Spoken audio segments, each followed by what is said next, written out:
Today in this video I will discuss about the adenoids. First of all, what is adenoids? Adenoids is a kind of tonsil. See in the diagram I am focusing the adenoid. This black portion which I have shaded is the adenoid. So adenoid is a kind of tonsil. We all know the palatine tonsils is called as tonsil which is behind the tongue, but adenoid is also a kind of tonsil which is also called as nasopharyngeal tonsil. First of all, anatomy and physiology, the nasopharyngeal tonsil, which means the adenoid, is commonly called adenoids. This is the nasopharyngeal tonsil. This is the nasopharynx.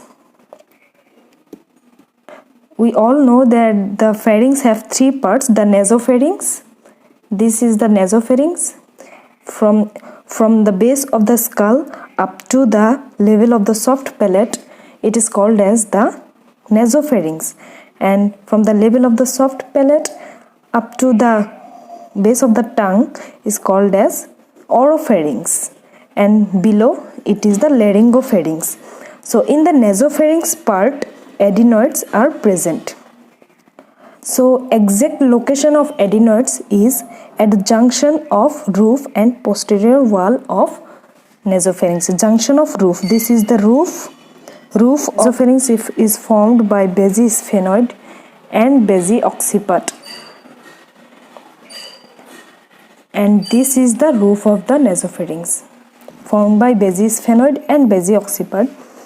And this is the posterior wall of the nasopharynx. So at the junction of the roof and posterior wall of the nasopharynx, adenoids is situated.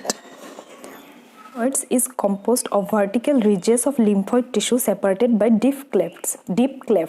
So lymphoid tissue, adenoid is a part of the lymphatic system. It helps in immune function because it is a tonsil, so it helps in immune function. But there are some clefts. Which divides the adenoids. We have seen in the diagram itself there are some clefts. You can see these are the clefts. Which divides the adenoids. But there are no crypts and no capsule like the tonsil, like the palatine tonsil. We all know that the palatine tonsil has crypts and capsules, but unlike palatine tonsils, these adenoids doesn't have any crypts and capsule. Now coming to the next point, three types of epithelium. So the three types of covering epithelium are pseudostratified, ciliated columnar, stratified squamous and transitional. So three types of covering epithelium of lymphoid tissue are pseudostratified, ciliated columnar, stratified squamous and transitional. Generally adenoid tissue is present at birth. Just like thymus, it shows physiological enlargement up to the 6 years and then tends to atrophy at puberty. This adenoid tends to atrophy at puberty and almost completely disappears at the age of 20 years. So, the physiological enlargement occurs at the age of 6 years. This is an important point because in some cases, the physiological enlargement will lead to various complications in the child, which will lead to adenoid phasis, and the adenoids needs to be removed by adenoidectomy.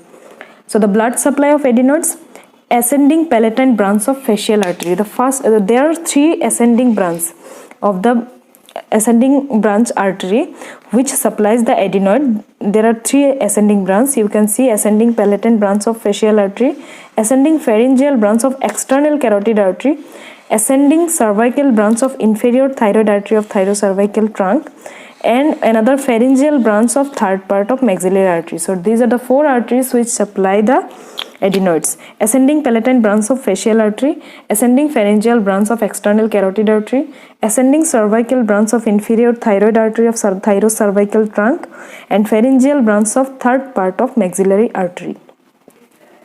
So basically adenoids have deep clefts. Adenoids are divided, but they doesn't have any crypts and any capsule. The lymphatics from adenoids drains into upper jugular nodes. You can see lymphatics from adenoids drains into the upper jugular nodes either directly into the upper jugular nodes or indirectly through retropharyngeal and parapharyngeal nodes. And the nerve supply, the cranial nerves 9 and 10th carry sensation. So 9 and 10th, we also know that the glossopharyngeal and vagus nerve also supplies the ear.